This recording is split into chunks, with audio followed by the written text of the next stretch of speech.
I'm a little intimidated. A normal dinner, a simple routine dinner. It had been our Saturday night routine since we met a year and a half ago, until I felt a rough hand grasp my shoulder, and I knew that hand. I knew it very well. I knew it from the nights that I stayed up holding that hand, only to be hit with it the next morning. I knew it from the days it cradled my face, only to later see it cradling another's face when he thought I wasn't looking. I knew it from the day he got so mad at me he pushed me face first into a wall. I knew that hand. It didn't matter if it had been a year, or 2, or 40. I knew the hand far too well. I instinctively tucked myself as far as I possibly could into Levi's chest. The man who had finally made me happy, after I thought every shred of hope tied to happiness was burned in a fiery hole, falsely labeled as a relationship. And then everything I had worked so hard to put back into place into my life, shattered. Just as Levi began to squeeze me tighter, that hand left my shoulder, and Levi was ripped away from me. And I wished with all my might, for the first time, that that hand would come back, because I knew what came next. I watched Levi stumble and then be pummeled, over and over and over again. And I was paralyzed. I shrank into a ball on the floor as I felt wet stickiness roll down my cheeks. I closed my eyes and prayed that it would all end soon. I moved to this city 2 years ago, this big, beautiful, wonderful city called NYC. I got accepted to the University of Columbia to begin my undergraduate and pre-med, and getting that letter had been the happiest moment of my life. I grew up in a small town with small-minded people that believed that no child could ever do anything more than become a blue-collared worker. Going to college to become a doctor, of all things, was an incredible accomplishment, and I risked my entire career within a week of school with one dumb move. I gave him a chance.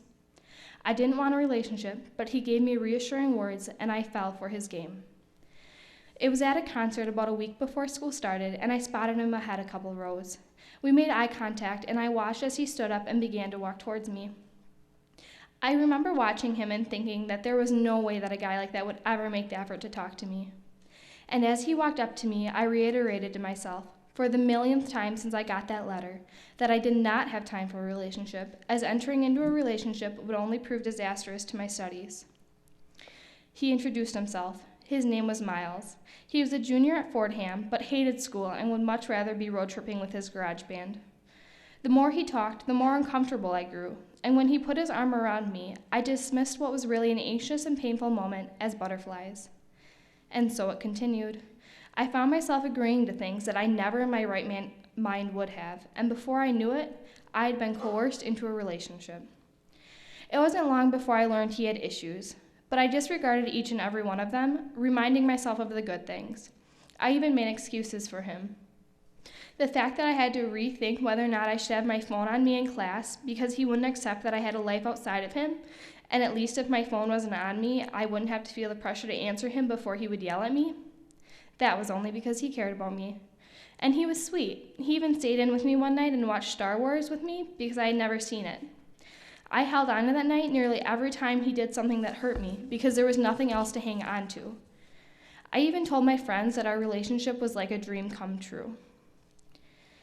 But issues continued to arise. He would call me in the middle of the night and make me stay on the line with him because if I didn't, he was going to hurt himself and it was going to be my fault. It was an excuse he used frequently because I was foolish enough to confide in him that my stepfather had hurt himself continually and I could never stop him. It was a manipulation technique because when he used that excuse, I felt responsible. But that responsibility always came at the cost of sleep before a big test or time that could have been spent with other friends. The nights that I didn't answer my phone or didn't hear it, there was always a repercussion. Sometimes that repercussion was a black eye, and sometimes it was the torture of watching him with another girl the next day, feeling like I was never good enough.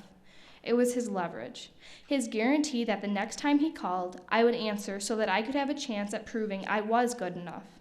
But the truth is, I was always good enough.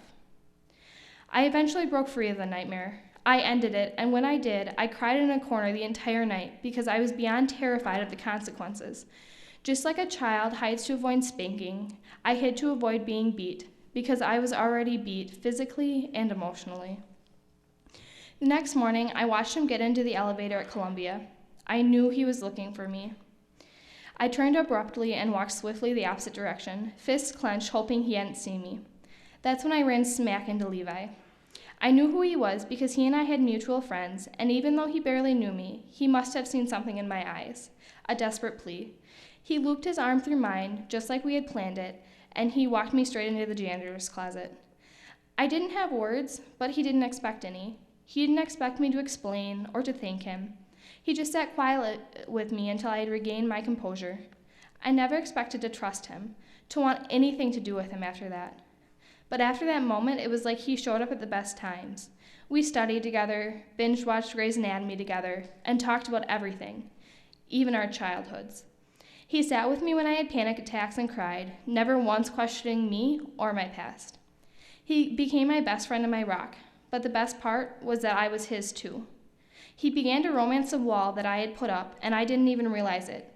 And when I finally blew the lid off the secret that everyone else had seen far before I could, it was easy. I knew that I had fallen in love with him a long time ago.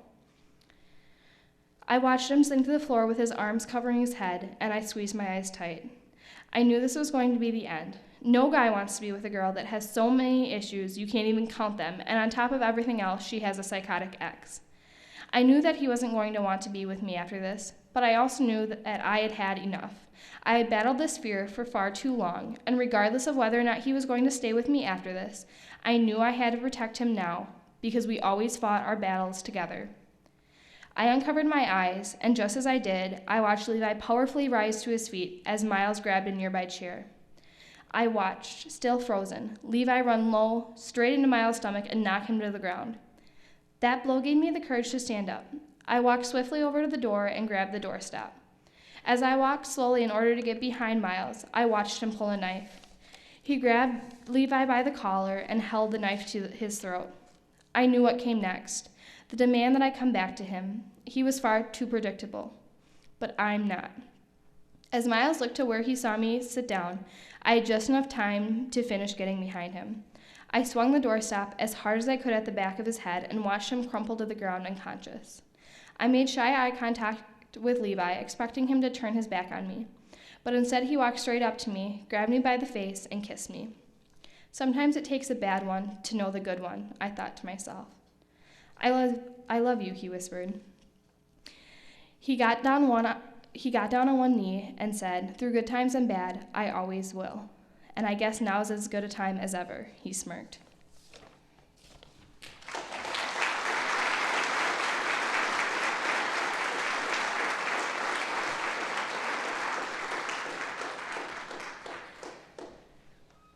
Wow, okay, these are amazing, right?